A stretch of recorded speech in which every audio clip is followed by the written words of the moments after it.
Hi guys, welcome back to my channel. We begin with a new reality love story. Let's just go.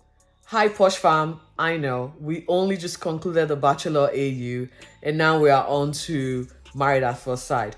I am going to try my best to unpack this series. It is season 10 and we are starting off strong. First episode in, bring in the drama. We're going to try and recap and I'm going to try and just go straight to the talking point for today's episode. Now, as you know, Married at First Sight is Australia's hit reality love TV show. Channel 9 has run away with this show with the fact that it has just proved popular season after season, and it is still popular today. Now, we call it trash TV. Make no mistake, it is trash TV. But we just cannot seem to get enough of the trashiness of the show. Now, there's 20 hopefuls, 10 male, 10 female coming on this season in the search for the one imaginable thing that everyone seems to not be able to get, and that is love. And how would you know? Reality shows seem to be the best place to find it nowadays, and that's what this 20 hopefuls are banking on. Now, of course, we have our seasoned experts who match up this contestant with all of the scientific formulation they put together in forming the perfect match. These couples don't get to see each other until they meet at the altar. Now, if you have seen my previous recap, which was season 9, you would understand the format of the show. So I'm going to be focusing on season 10 today. We opened up with us getting introduced to the bucks, the grooms, and the hens, the brides. Now, there's a few of them that have got questionable character. And one of it was the one that caught my eye was Melissa, the 41-year-old sex addict. I'm just going to put it out there. All through the night, she walked the room just telling us about her sexual appetites. I don't know, man. Like, it was just crazy. Remember Melinda? I introduced y'all because it was one of the brides that Daily Mail uncovered for us. A beautiful, successful young lady who's career driven. She's here in search for love. We're gonna get to meet her on as the series continues. First, though, we have our first matchup in the person of Lyndall and Cameron. Now, Lyndall is a 27-year-old accountant from WA, and we have Cameron, also 27-year-old. He is a carpenter, and he lives literally off the grid, guys. He lives in a remote area, or I'm not sure where now, but he's remote, okay? And for me, it seemed like a perfect match. It seemed like a perfect matchup. However, there is a problem, and we're going to get to that problem as we go on. Now, Linda introduces us to herself and what she's about, and we soon found out she's got a medical condition which is known as cystic fibrosis. Can't pronounce it correctly, but that's what she said she has. She has been dealing with this medical condition from when she was probably 3 weeks old. Poor thing, you know. But I think for her, she's found a new lease in life with the miracle wonder drug that has just been approved for people living with this condition. And so she feels like she's got a new lease, and what better way to celebrate longevity that this drug is going to give her. And love is the next best thing for her, and hence the reason she came on the show. Her parents are very supportive, which is a good thing. And Cameron, on the other hand, has never been in love. He has made that already known to us that he's never been in love, and this is going to be his first stint at love. I do not know how this is going to play out. A rookie versus someone who is trying to regain all of the new lease in life that her health sort of has deprived her of. I really don't know. And this is where I said it seemed like a perfect matchup. These two look good together, and they look good together in picture. I am not sure how, because he lives remotely, right? And she's got this medical condition. And so I'm thinking to myself, how is she going to be able to access her medical needs if she moves to a remote location that's critically off the grid? I don't know. I don't know. It's a matchup that is perfect. However, there's just a but. Now we meet the next couple with a sleazy groom to go that gave us the drama of the night. Like I said, season 1 has not even started. We're already in on the drama front. It is the show that just keeps on giving. Now we meet Harrison, 32-year-old builder, cocky as. He is cocky as F. Dude feels like he is the next best thing to sliced bread.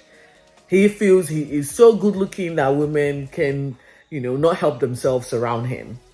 And who is he paired with? Bronte. Bronte is sort of very strong, 28-year-old beauty educator, online beauty educator.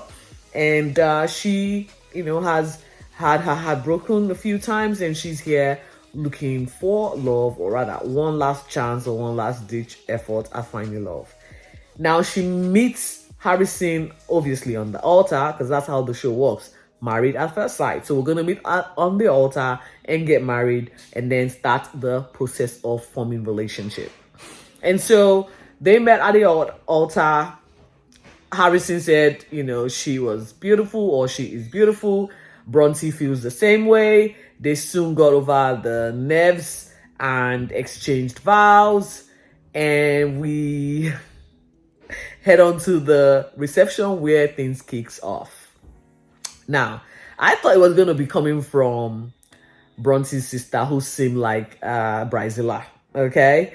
I am not, like, she just seemed like a bridesmaid from hell. She seemed like, when you talk about Tiger Mom, she depicts that. She wasn't sure if he was here for the right reasons. She sensed his sleazy ways and cockiness as well. And so we're thinking that was going to be coming from her. But no, it didn't come from her. It came from some chick named Jessica, Bronte's friend. Apparently, she's got some outside information. And upon seeing that Harrison was the groom, she saw red and immediately pulled out her friend Bronte and said, "Girl, I have something to tell you. Breaking news. Dude is a sleazeball. He's got a girl on the outside. We are reliving Big Bachelor AU all over again. He's got a 20-year-old on the outside, and he's promised the 20-year-old to be with her once his adventure on Married at First Sight concludes. So which means he's here just for popularity and not for love." And there was a few things. The picture proof, from Jessica to Bronte, even with all of the evidence, Bronte was still a little bit hesitant to believe. She eventually pulled Harrison out and, confronted him with the information she has just uncovered. Harrison sort of stuttered his way out of this one. He at first played it down and eventually admitted, but not 100%. "Oh yeah, I've been dating. In fact, I am the male version of of Fabio outside. Okay, I am the male version of Fabio. Women love me. I date multiple women on the outside. I'm a single guy. I'm allowed to date multiple women, and I have been doing just that in Sydney. It is, the life I've been living prior to this show. Now, I do not know where your girlfriend got this information from. Maybe it's true, maybe it's not. Yes, there was someone that I was talking to on the outside. I don't know what's going to come out of our relationship, and so I decided to have me some insurance policy. And this insurance policy is, by the way, of a 20-year-old that's supposedly waiting for him on the outside." I know, guys. It's barely seconds in and we're already getting all of this drama. I do not know how this is going to unfold as they go on their honeymoon, if they will even get to that part. Now, Bronte stayed on for the toast. which means she's still committed to going along. Now, if I was in her shoes, I would have walked off. I do not know what sort of contract they have signed. Maybe that's probably the reason why she's there, because the evidence was compelling, to say the least.